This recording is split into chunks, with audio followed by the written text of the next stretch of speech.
Well, good morning, folks. It's Richard the Fishing Machine here.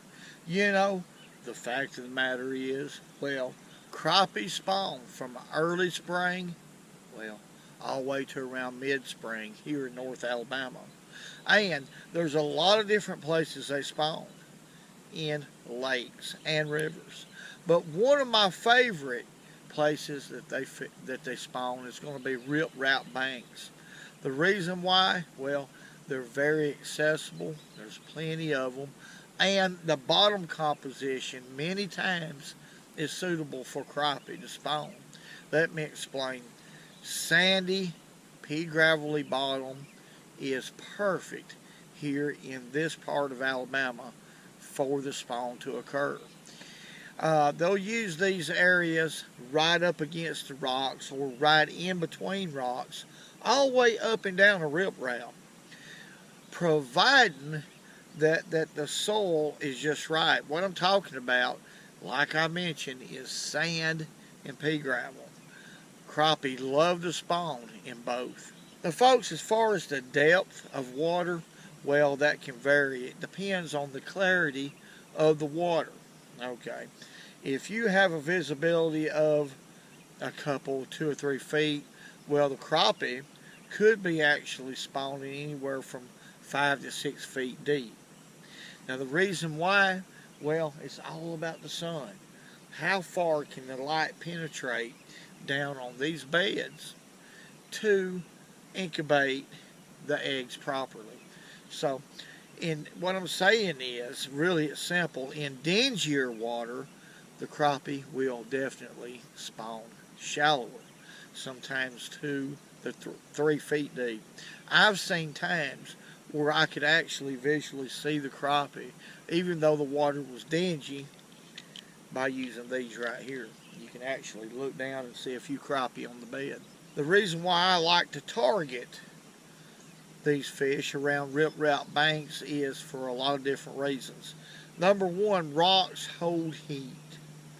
As the sun's beaming down on those rocks, it throws a little bit of heat out from the rocks out into the water a little bit. And that's the reason why I believe these fish come in on these riprap banks pretty early. Another reason is because if the depth of water is suitable for the sun to penetrate deep enough onto those beds that they dish out to incubate the eggs, and I'm talking about here in this area, with the type of water clarity that we have, it can be anywhere from 2 to 5 feet deep. That's going to be the average. And what we're looking for is areas that has a sandy bottom at the base of the rocks and pea gravel, or a combination of both. This is a perfect situation for spawning crappie. Alright, folks, there's a lot of different ways that I approach bank fishing, but the fact of the matter is, long poling is simply my favorite, and I'm going to tell you why. Because you can keep your presentation right in front of the fish for a much longer period of time than you can by casting. In other words, when you make a cast, you're going to have to reel your bait to keep it in the middle of the water column. Let's say if the water's 4 feet deep, well, you want to keep that bait about 2 feet deep, right in the middle of the water column, usually. And to do that, you're going to have to reel. So that bait is going through the water at a steady pace, but it could be going too quick or going by that fish a little bit too quick to where it doesn't draw a strike. Not that the crappie's not aware of the bait, because he is. Through sight, which a crappie has tremendous sight, and through his lateral line, they have a perfect sense of vibration when it comes to a lateral line. These little predators knows everything that's going on in their environment, but if they're inactive, a lot of times they're not willing to come out of their comfort zone, their strike zone, enough to grab that moving bait. But by presenting the bait straight down right in front of his face for a long enough period of time, that will cause an inactive fish to bite anyway. It triggers an instinctive behavior in that fish to just reach out there, open his mouth, and inhale the bait in, whether he's hungry or not. Now, one of the biggest tricks in this, if they're extremely inactive, just downsize your jig. Usually when they're inactive like this, their little bellies is done full. But a tiny, tiny offering placed right in front of that fish will still get him the bite because he's got room for a little bitty morsel. And that's a trick to catch an inactive crappie. And that is how effective a vertical presentation is. Old man Solidge had a round head, real round head, big old ears. His whole face was the shape of a monkey. We used to call him Monkey Man. All right, folks, we have arrived finally. Pretty good long drive from the house. I'm here on the Coosa River, not the Tennessee River, but the Coosa River. And I hadn't been here in a while, I'm going to tell you, but I tell you, and another thing I'm going to say is this. I simply love this kind of fishing right here. Now what I'm going to do is start off with a bonehead jig, which is one I've been using in the Tennessee River, and very successful. They've been eating this color up right here. Now the water clarity is a little bit different, or quite a bit, here on the Coosa River, but now that white and chartreuse is suitable for this watercolor too. I mean, it's just a great all-around color for this time of the year. Now, I'm going to start off pretty deep because it's pretty chilly this morning. Now, they should be here because there's a lot of pollen y'all can see floating on the water. That's a telltale sign. Before we know how deep the fish are, folks, first we got to catch one. That's just the fact of the matter. Sometimes they're not just but a couple feet deep. And sometimes they're 4 to 5 feet. There's a fish right there. Right off the bat. What about that? Now that fish was about 3 feet deep. Now I'm excited. I love catching these Coosa River crappie. Oh, this is a good fish. This is a good crappie right here. I didn't expect it to happen that quick, but it did. Okay. Big old Coosa River black crappie. Right here. Usually it's not like this, folks. Not at all. Let's get right here, boy. Usually it takes a lot more effort than that to find out how deep they are and where they're at. But look here, what a fish. Golly. Look at there. What a crappie. Beautiful. Beautiful fish right there. Wow. Now, I tell you, I get so excited doing this stuff sometimes, I just want to scream. Okay. I'm talking about scream. Look at there, folks. What about that? Big old Coosa River crappie. That fish right there is probably, close to 14 inches long. That's a big one for Coosa River. Let's let him go right over here. We'll just let him go right here. Close his little mouth. There he goes. What I was doing right there was showing, or attempting to show, how I go about finding the depth when it comes to this rip-rap fishing. Now, rip-rap fishing is something I enjoy doing, or walking the banks. Very productive. Now, the reason why it is because these fish are coming in to spawn, and they spawn in between these rocks, the bigger boulders, where there's a void. And let's get back at it and I'll explain more. Woo. So we're going to fish right here just a little bit. That was a bluegill. I'm telling you what, this little bonehead bait right here, it's 1 3/4 inches long, folks. And as y'all seen right here, let's look at this bait. It looks like a Bobby Garland, but it's not. It's a lot thinner right here, and it's not near as long. It's a lot smaller bait. Now what I'm using right here is a, come here, 1/64 of an ounce jig head. Okay, and that's a size 6 sickle hook. And I have it tied with a loop knot. And I'm using 4-pound test vicious monofilament line onto this TFO fly reel. Okay, and this is a 9'2" Sam Super Sensitive jig pole. And it's light as a feather. This outfit right here, you can fish with it all day and not be tired. Not be tired at all. But that fish was around 3 feet deep, so that's how deep I'm going to fish. Right here, before we move, I'm going to keep that jig at around 3 feet and just barely move it. Now, I've been talking a lot about jig weight, the weights of these jigs. Now, right now, when I'm fishing rip wrap like this, I prefer these light 1/64 of an ounce jig heads all the way down to about a 1/80.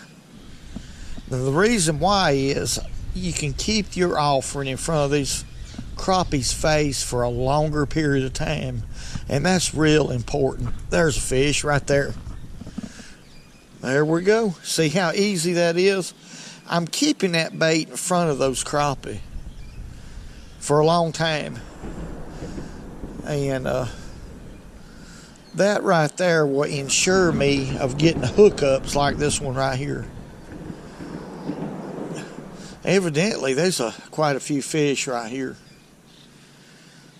This is another big old black crappie. Come on in here. These crappies on right now. They're on. Come on in here. Come on, boy. That's a black crappie. Now that's a female. Now the first one that I caught was a male, folks. But this is a female right here. See her tummy, how fat it is? We're going to be easy with her and let her go back. But she eat that. That bonehead has been getting it done here lately. It's just a good jig. Good color, good action.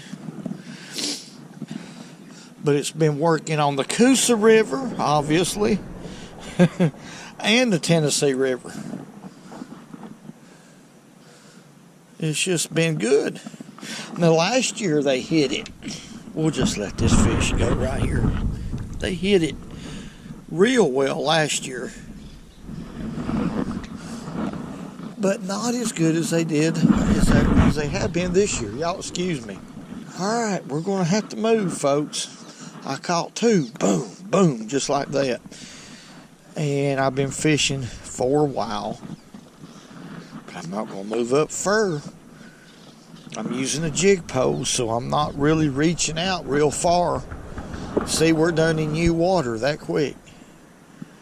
I fish rip wrap very thoroughly. I don't get into any hurry. Usually when I go down a section of rip wrap, just about every fish that's willing to bite gets hooked. I guarantee you that, because I'll run it from one angle, then I'll turn around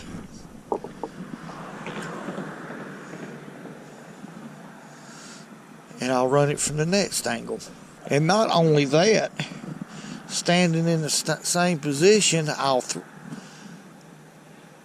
pitch out, okay, and I'm letting it sink 3.5, 4 feet, and bringing it again. I'm covering different, I'm combing different parts of this water in 180 degrees. See, from right here all the way back, it's 180 degrees. In other words, I'm covering it all before I move. And it's not just one time. Sometimes I might go 2 or 3 times like that to make sure if there's a fish there that he'll bite. Or, of course, you're not going to make them all bite, but the more you work with them, the better chance you'll have on getting a lot of hookups, a lot more hookups, let me put it that way. Okay, let's walk right here with this. Y'all see that tree, or part of a tree right there, big limbs, what it is, laying in the water. A lot of times, I mean many a times, that will attract a crappie. There he is. Boy, that fish right there hit light. Real light, folks. And that fish was real tight against the bank, too. Real tight. This is a big crappie right here.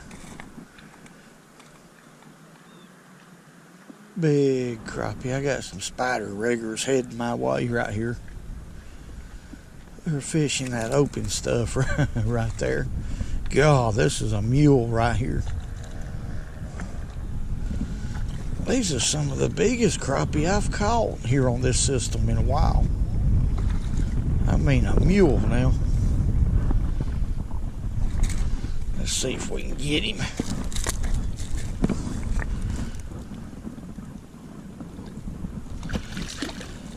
Boy, that's a mule right there.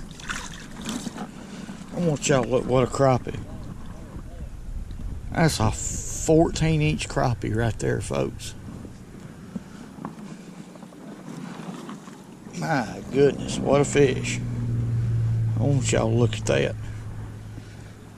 Wow. All right, folks, I want y'all to look what a crappie. That's a big crappie right there. Beautiful, beautiful fish. These are some of the biggest ones I've caught on Coosa River in a while from the bank. All right, let's let this fish go. That's a big fish right there. Now that fish was right there in front of us, right here. And what I'm going to do is just like I always do. I'm going to focus in that area real hard for another bite. Sometimes you'll get a couple more bites and sometimes you won't. If we don't, well, we'll just move on. And that is really the essence of bank fishing. I have found areas that are just loaded with crappie, but for the most part it is a couple here and a couple there. Just very little of these riprap banks is going to really hold fish. You know, 100-yard stretch, you know, there might be 10 yards of it that's going to hold fish, and that's the reality of it. You just have to work at it. Let's catch another. But for a bait of this size right here, this is an 1 3/4 bait. I like a size 6 sickle hook. Now, especially with the size of this bait as far as diameter, a size 6 hook to me matches it a lot better than, say, a size 4. Matches the jig, which gives it that action, that better action. Now, this is just me speaking, folks. When fish are tight to the bank, like we have a few fish down through here, not many, but we do have some catchable fish right down through here. I like a jig pole simply because you can have incredible control over what you're doing. Incredible control. And that's very, very important when it comes to crappie fishing. It's just going to be very difficult from the bank, in my opinion, to beat a jig pole. Now, as far as length, that just depends on the person, you know. This is a 9'2" which for around in my area here, I'm going to say is just about perfect. But now, it's also perfect out in the boat. I love the vertical jig with this jig pole right here. Deep. I'm talking about in deep water. So it's versatile in that way. Too long of a jig pole, to me, is awkward. Now that's to me, but now I know people that can handle them without any trouble. They're comfortable with them, but each and every individual is different. And what I tell people is fish within your comfort zone, what you're comfortable doing. That's the best bit of advice I could probably tell anybody. You know, and I get a lot of questions about that, and that's what I do. I'll fish where I'm comfortable. If I'm not comfortable fishing a certain way or with certain tackle, I just won't do it. It's got to be suited for my comfort, because that's also the trick to catching a lot of fish, is by fishing in your comfort zone and what you're confident in. As far as baits, there's a lot of different baits that I use for crappie. I mean, all kinds of different baits. But if I'm not confident with what I'm using at the time, well, it's time for me to change. There he is. Golly bum. Good one, too. That tickles me. This is a good fish right here. The reason why it tickles me is I fished that treetop right there for a long time without a bite. Give up on it. Pitched out here parallel to these rocks right here. And boom. See, you never know where these jokers is going to be, folks. So you got to fish it all sometimes, especially early, like it is right now. Now this is a good one right here. I'm surprised, like I said, of the quality.